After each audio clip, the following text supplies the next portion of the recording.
It's November 10th and my Xbox just came in and it's here sitting on my desk ready to be opened.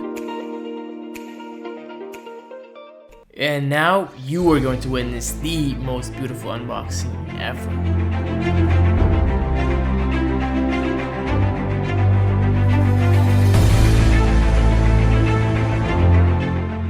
So now for what you've all been waiting for, here is the Xbox Series X with the 1TB SSD. Now if you take a look at the box, on the side we get a picture of the Xbox Series X, and towards the back we have your Power Your Dream logo and Master Chief from Halo, which is unfortunately delayed to make some fixes to the game. On the left side, we have a list of specifications about the console. So obviously we have that 4K gaming up to 120 frames a second and up to 8K high dynamic range with the velocity architecture and all that fancy stuff. This is a cool image here because we have a picture of a split motherboard system that will help even out the temperature, which will allow you to push more power out of the console.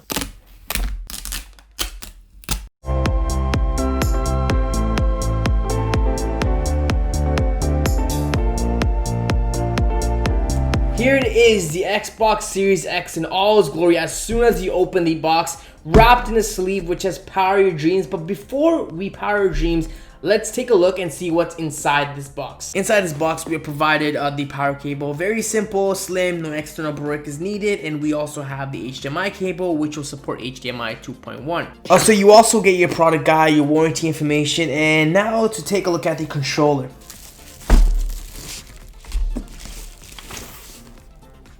So the initial impressions of the controller is very similar to the previous generation, but kind of small. It does feel small in the hands.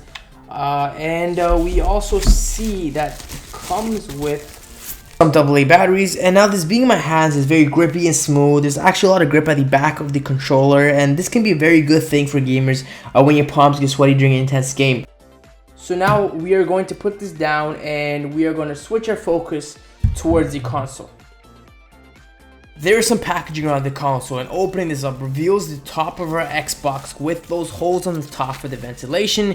And here we have the brand new Xbox Series X sitting on my desk. So up on the top of the console, we have these green accents, which when you look from an angle, you can kind of see them curve in, which is a pretty nice touch. These are actually not lighting up, these are just kind of painted on to give that illusion. And here is the front panel of the Xbox with the Xbox power button. And if we move along, we have the Blu-ray disc drive. And to the right, we have the USB Type A, and we also have a button to connect our controllers. Now, if we switch to the right side panel, we see rubber stoppers or rubber grips to lay down the Series X horizontally. If you want to set it vertically, you have the stand attached to the bottom, which is not removable like the stand provided on the PS5. A nice cool touch is on the base stand on the bottom. It says "Hello from Seattle," which is where the Microsoft's headquarters is actually located. Now, for my initial impressions, I thought this would be a lot chunkier and taller, but this is actually quite smaller relative to what I pictured just by looking at what was kind of provided to us online.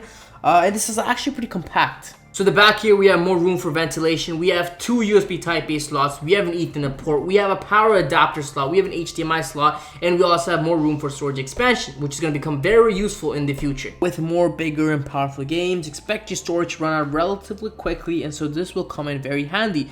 And essentially what you can do is take a cartridge and expand or add to storage of your Xbox. For an immersive unboxing experience, let's do a sound test volley buttons on the console.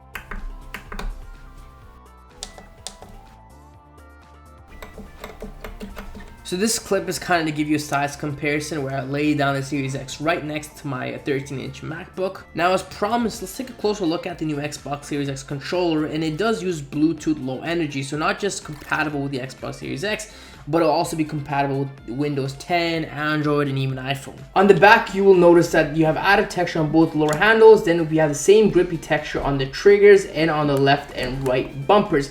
This added detail will definitely improve the ability to swap between the buttons. So at the top, you have the connection button and USB Type-C slot, which is a new addition to the control, and we also have the glossy Xbox logo. Down at the bottom, we have the headphone jack, and now if we switch our focus to the face of the controller, almost a very similar layout that many of us know and love. So we have that colored A, B, Y, and X buttons, which are pretty glossy and reflective. We have the joysticks and D-pad and a new share button. And this is the share button that enables the user to quickly share content and bring up the share menu, which I will dive into deeper in another video. So make sure you are subbed to this channel. Now up top, we have the Xbox button and we have an updated look to the D-pad. This one is a little bit more clicky and more angled and seems to have more depth.